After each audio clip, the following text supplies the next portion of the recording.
Bonsoir et bienvenue à ce temps de prière. Revenez au Seigneur votre Dieu, car il est tendresse et pitié. Je ne prendrai aucun plaisir au sacrifice.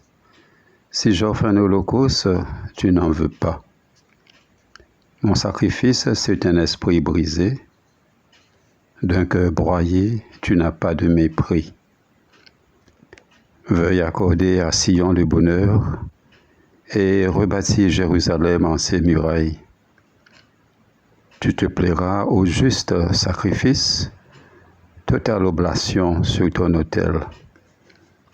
Digne est l'agneau immolé de recevoir la puissance, la richesse, la sagesse, la force, l'honneur, la gloire et la louange. Amen.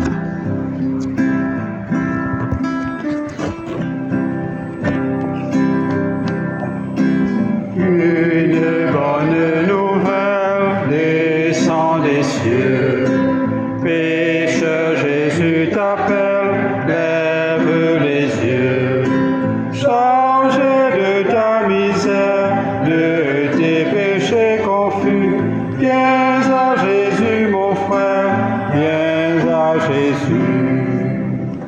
Ce bon Jésus lui-même me racheta. Il montra comme il t'aime à Golgotha. Ô sang qui purifie les cœurs souillés perdus, que ton cœur se confie, viens à Jésus. Celui que Jésus lave de son péché, au dur joug de l'esclave est arraché. Jésus qui te pardonne, te dit ne péchez plus, son esprit il te donne, viens à Jésus. De sa miséricorde, Jésus fait don, à qui croit il accorde un plein pardon. Hâte-toi, le temps passe, passé ne revient plus.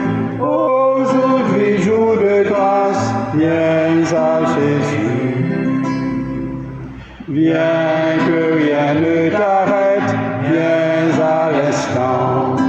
Ta délivrance est prête, Jésus t'attend. En lui, si tu veux croire, tes péchés ne sont plus, et tu peux chanter gloire, gloire à Jésus. Au nom du Père et du Fils et du Saint-Esprit. Amen. Mes chers amis, en présence du Dieu Tout-Puissant et d'un cœur docile et pénitent, confessons nos péchés pour que dans sa bonté infinie et sa miséricorde, il nous accorde le pardon. Dieu de miséricorde, nous confessons que nous avons péché contre toi en pensée, en parole et en acte, par ce que nous avons fait et ce que nous avons omis de faire. Nous ne t'avons pas aimé de tout notre cœur, nous n'avons pas aimé notre prochain comme nous-mêmes. Nous regrettons sincèrement ces fautes. Humblement, nous nous en repentons pour l'amour de ton Fils, Jésus-Christ, prends pitié de nous et pardonne-nous. Alors ta volonté fera notre joie et nous pourrons marcher dans tes chemins pour la gloire de ton nom. Amen. Que le Dieu Tout-Puissant vous fasse miséricorde, qu'il vous pardonne vos péchés par Jésus-Christ notre Seigneur, qu'il vous affermisse en tout bien et par la puissance de l'Esprit Saint, qu'il vous garde pour la vie éternelle. Amen. Ô Dieu, viens à mon aide. Seigneur, à mon secours. Gloire au Père et au Fils et au Saint-Esprit, comme il était au commencement, comme il est maintenant et comme il sera éternellement. Amen. Disons ensemble le cantique Joie et lumière. Joie et lumière, de la gloire éternelle du Père, le Très-Haut, le Très-Saint, ô Jésus-Christ. Parvenu à la fin de ce jour, contemplant cette clarté dans le soir, nous chantons le Père et le Fils et le Saint-Esprit de Dieu. Oui, Dieu est digne d'être chanté dans tous les temps par des voix sanctifiées. Fils de Dieu qui donne vie, tout l'univers te rend gloire. Nous allons écouter la parole de Dieu. Psaume 71. Éternel, je cherche en toi mon refuge, que jamais je ne sois confondu. Dans ta justice, sauve-moi et délivre-moi, incline vers moi ton oreille et secours-moi. Sois pour moi un rocher qui me serve d'asile, où je puisse toujours me retirer. Tu as résolu de me sauver, car tu es mon rocher et ma forteresse. Mon Dieu, délivre-moi de la main du méchant, de la main de l'homme inique et violent. Car tu es mon espérance, Seigneur éternel. En toi je me confie dès ma jeunesse. Dès le ventre de ma mère, je m'appuie sur toi. C'est toi qui m'as fait sortir du sein maternel. Tu es sans cesse l'objet de mes louanges. Je suis pour plusieurs comme un prodige, et toi, tu es mon puissant refuge. Que ma bouche soit remplie de tes louanges, que chaque jour elle te glorifie. Ne me rejette pas au temps de la vieillesse.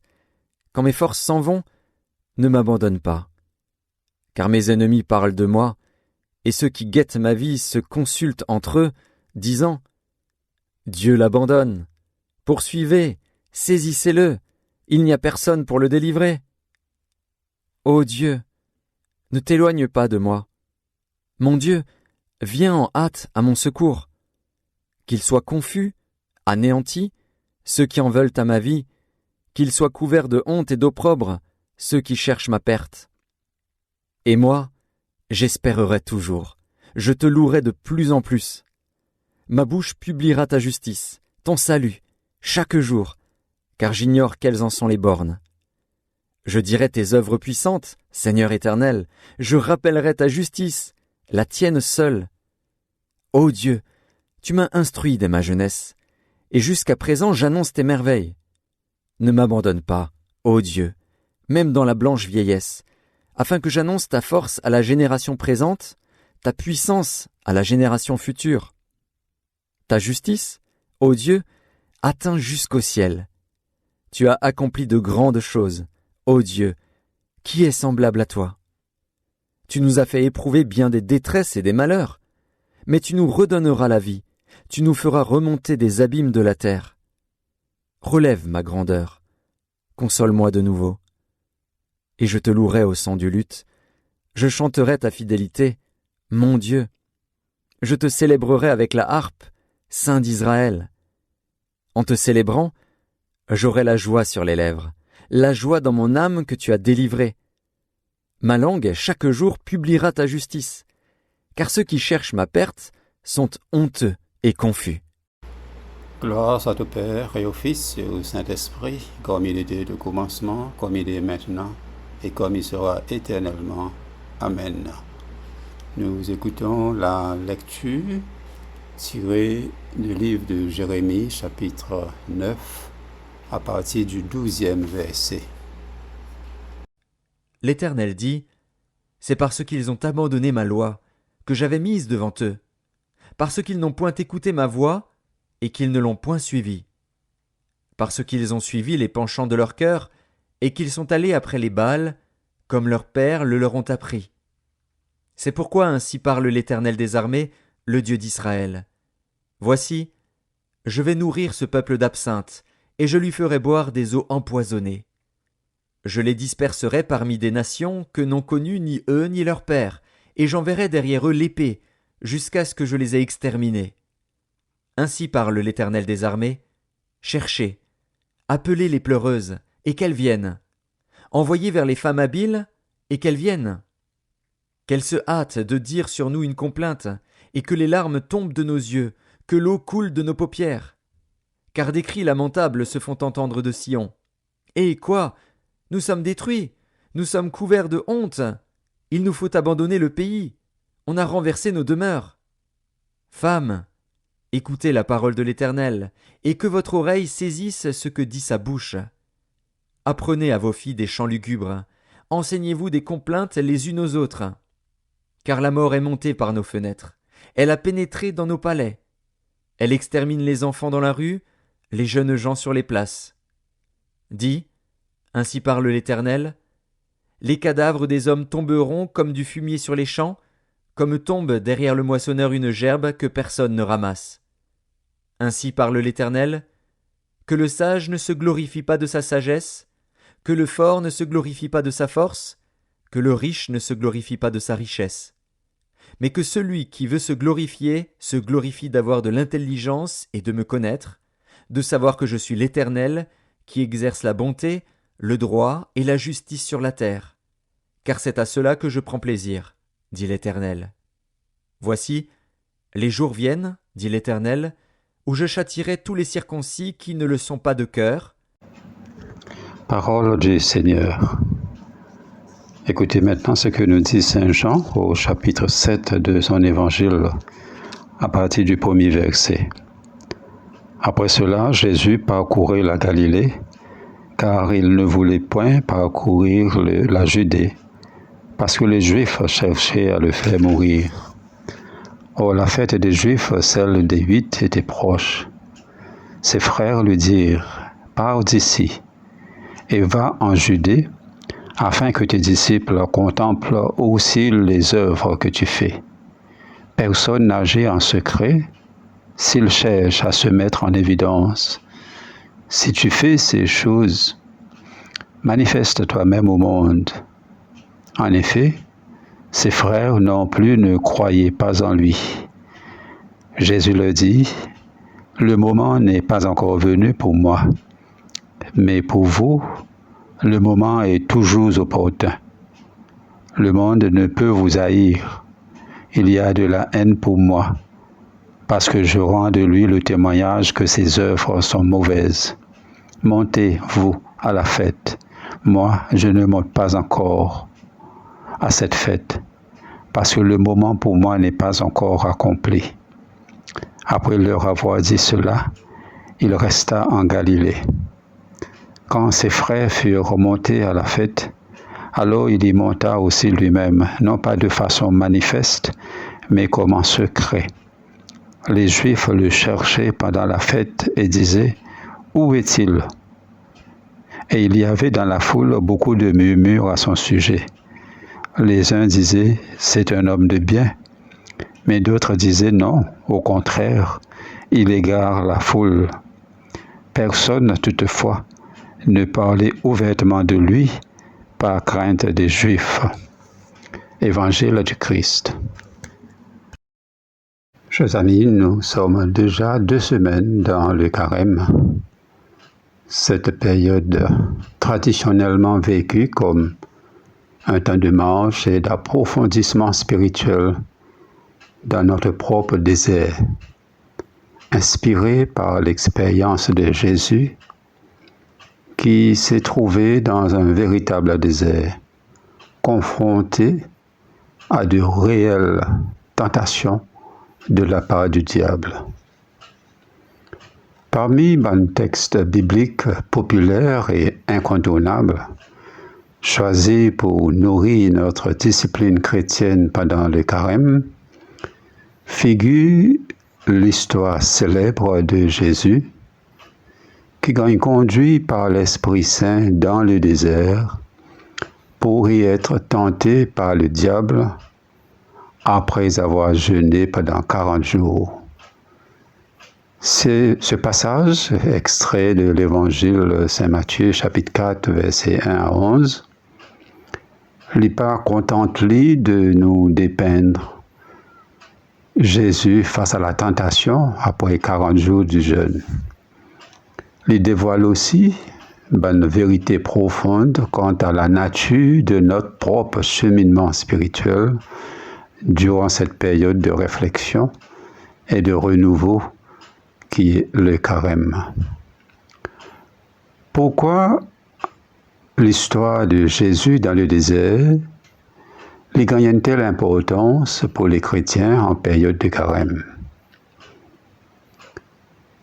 Et il y a un proverbe qui dit nous, la familiarité engendre le mépris, suggérant qu'une connaissance trop intime avec quelque chose capable de conduire à une perte de respect ou d'estime.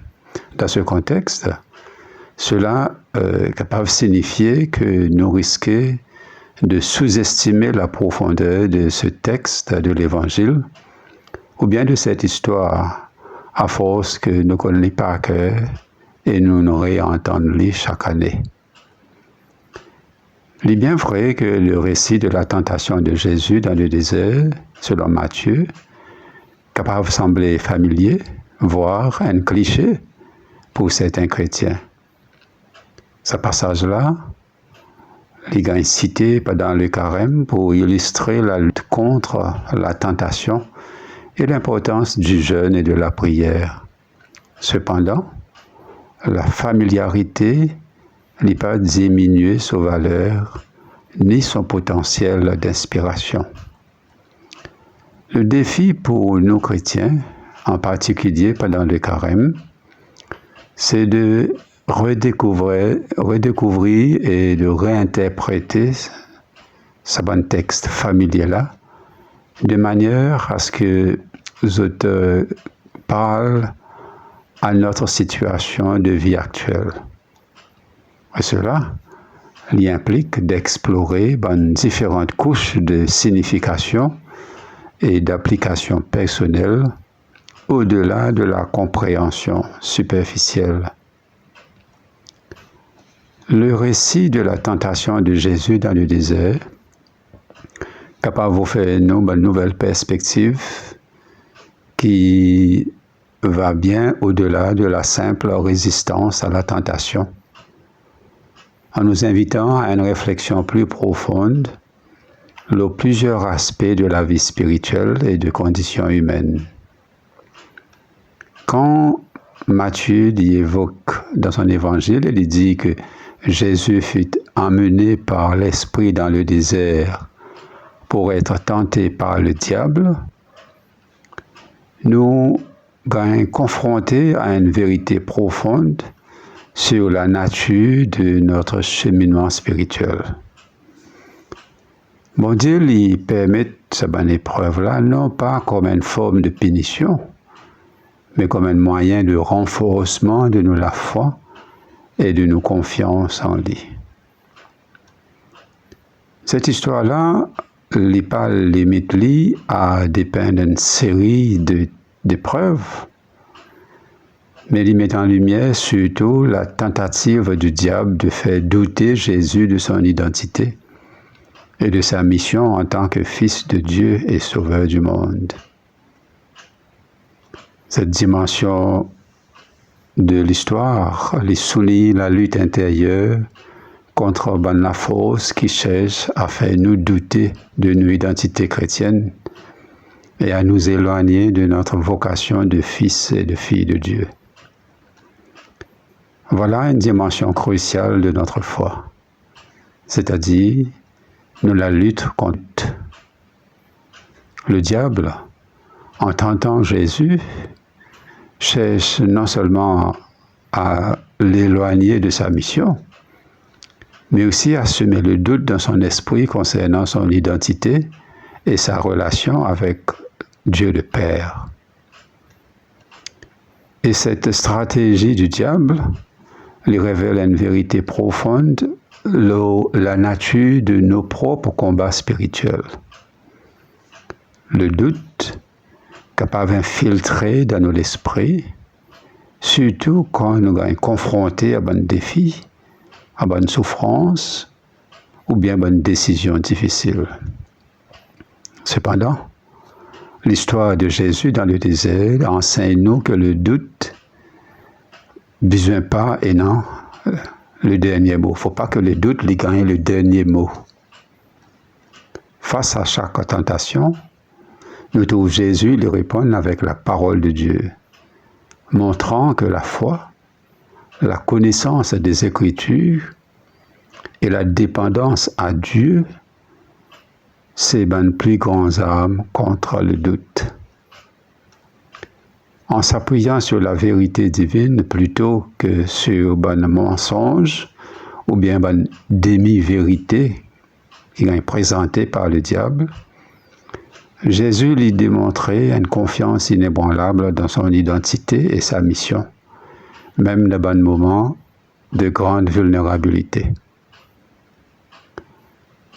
On regarde quelques perspectives que ce texte-là est capable, comment il est capable d'inspirer nous. D'abord, nous trouvons le problème de la solitude. La solitude comme espace de croissance spirituelle. Le désert est souvent associé à la solitude, au silence et à l'épreuve. Cependant, sa solitude-là n'est pas vidée de tout sens. Il représente un espace sacré pour l'introspection et l'écoute de Dieu. Et cela invite-nous à chercher un moment de solitude dans notre vie, non pas comme une fuite du monde, mais comme une occasion de nous reconnecter avec notre essence spirituelle et avec nos bon Dieu. Ensuite, dans cette histoire de tentation dans le désert, nous trouvons aussi la question de la gestion des désirs et de nos ambitions. Bonne tentation que Jésus fait face avec, capable d'être vue comme une métaphore de bon désir humain fondamental.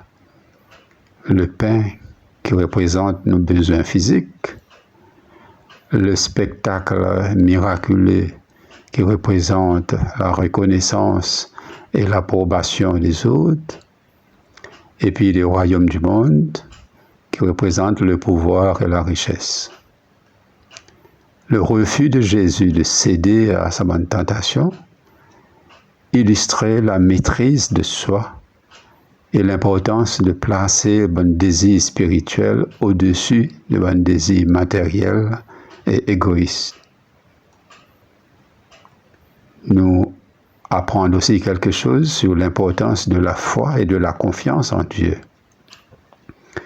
Dans chaque réponse à Satan, Jésus montrait une confiance inébranlable dans le Père.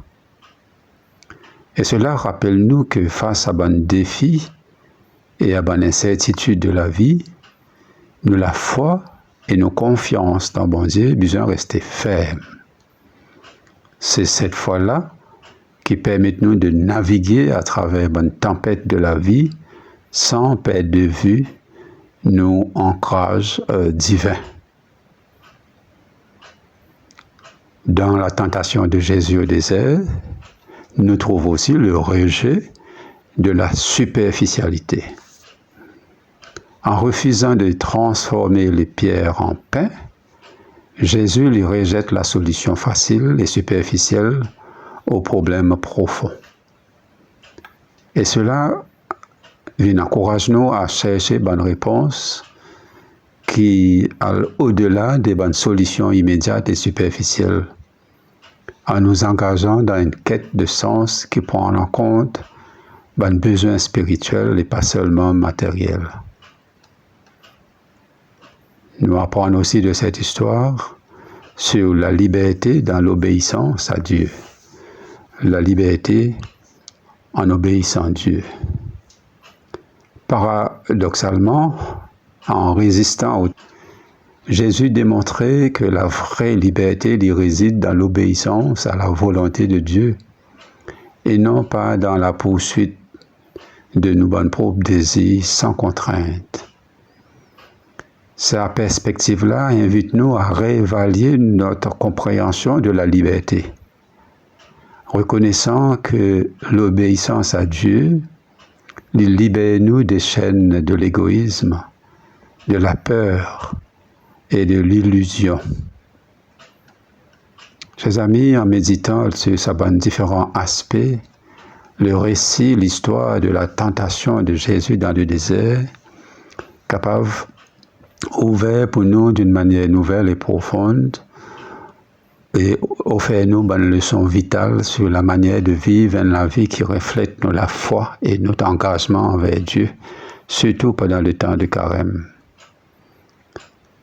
Cette bonne perspective renouvelle nos compréhensions du texte et enrichit notre voyage spirituel et amène un encouragement pour nous à approfondir notre relation avec Dieu et avec tous les autres qui entourent nous.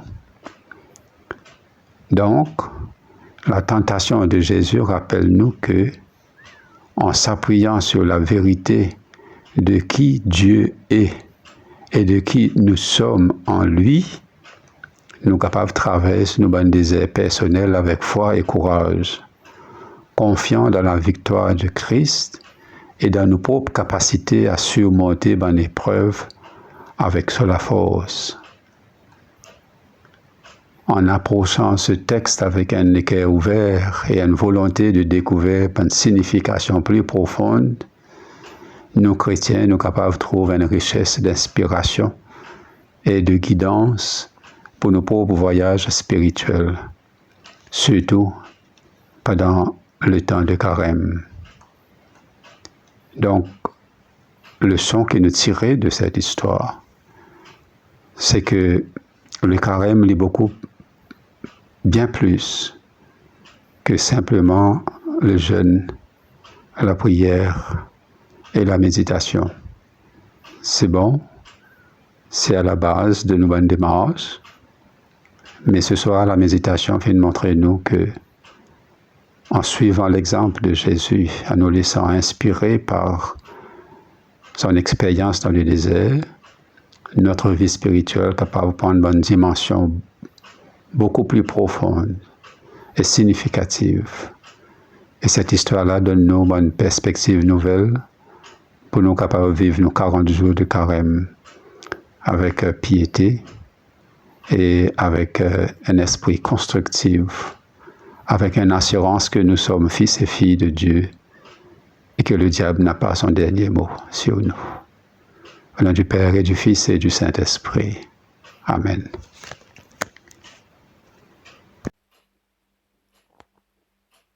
Nous disons ensemble le cantique de Siméon. Maintenant, ô Maître souverain, tu peux laisser ton serviteur s'en aller en paix, selon ta parole.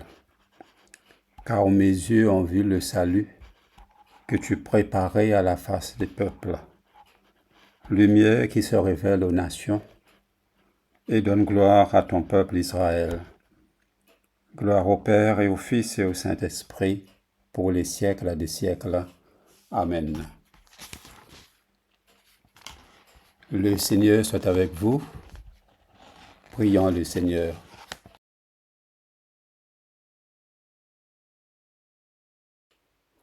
Notre Père qui es aux cieux, que ton nom soit sanctifié, que ton règne vienne, que ta volonté soit faite sur la terre comme au ciel. Donne-nous aujourd'hui notre pain de ce jour. Pardonne-nous nos offenses, comme nous pardonnons aussi à ceux qui nous ont offensés. Et ne nous soumets pas à la tentation, mais délivre-nous du mal. Car c'est à toi qu'appartiennent le règne, la puissance et la gloire, pour les siècles des siècles. Amen. Prions encore le Seigneur. Père de miséricorde et Dieu de toute consolation, affermis-nous en notre vocation dans l'adoration et la fidélité. Sauve-nous par ton amour. Consacre-nous par ta parole, nous qui maintenant nous tenons devant toi. Sauve-nous par ton amour. Donne la lumière à nos cœurs afin que nous puissions te connaître et te servir. Sauve-nous par ton amour. Accorde-nous la force d'accomplir nos engagements et n'aie pas souvenir de nos infidélités. Sauve-nous par ton amour. Souviens-toi que nous tombons facilement. Les hommes sont faibles dans leur nature et leurs moyens, nos maux sont cachés. Sauve-nous par ton amour. Affermis-nous dans ta force, illumine notre chemin par ton esprit. Sauve-nous par ton amour. Conforme nos vies à la vérité de la foi. Rends-nous fidèles à la prédication des apôtres, à l'évangile de notre Sauveur Jésus-Christ. Sauve-nous par ton amour. Dieu notre Père, d'un cœur brisé, tu n'as pas de mépris. Accueille notre repentance, reçois les prières que nous te présentons dans notre dénuement et maintiens en nos cœurs l'action de grâce par le Christ notre Seigneur.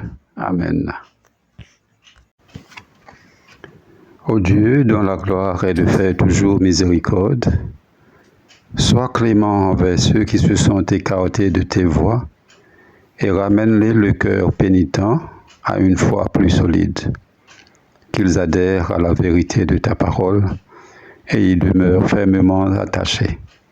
Par Jésus-Christ, ton Fils, qui vit et règne avec toi, et le Saint-Esprit, un seul Dieu, dans les siècles des siècles. Amen. Demandons la protection divine. Ô Dieu, tu es la vie de tous les vivants, la lumière des croyants, la force de ceux qui peinent et le repos des défunts. Nous te rendons grâce pour les bienfaits de ce jour qui s'achève et nous implorons ta protection pour la nuit qui vient. Conduis-nous en sûreté jusqu'aux heures du matin. Nous te le demandons par celui qui est mort et ressuscité pour nous, ton Fils Jésus-Christ notre Seigneur. Amen. Nous disons l'action de grâce générale. Dieu Tout-Puissant, Père de miséricorde, nous te rendons grâce de ta bonté et de ton amour envers nous, tes serviteurs indignes, et envers tout ce que tu as fait. Nous te bénissons parce que tu nous as créés, tu nous protèges, tu nous combles des bienfaits de cette vie.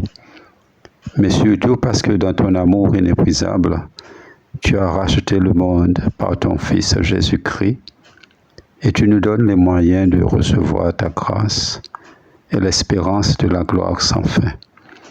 Nous t'en prions, rends-nous sensibles à ta miséricorde pour que nous te rendions gloire d'un cœur reconnaissant, non seulement de nos lèvres, mais par toute notre vie, en nous mettant à ton service et en marchant devant toi dans la justice et la sainteté tout au long de nos jours. Nous te le demandons par ton Fils, Jésus le Christ, notre Seigneur. Amen.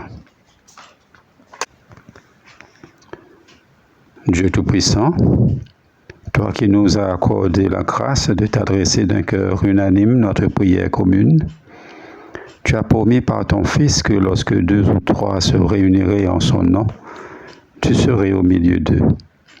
Comble maintenant, Seigneur, nos désirs et nos vœux, selon ce qui nous est utile. Donne-nous en cette vie la connaissance de ta vérité et dans le monde à venir la vie éternelle. Amen. Bénissons le Seigneur. Nous rendons grâce à Dieu. Que le Dieu de l'espérance nous comble de joie et de paix, afin que nous débordions d'espérance par la puissance de l'Esprit Saint. Amen.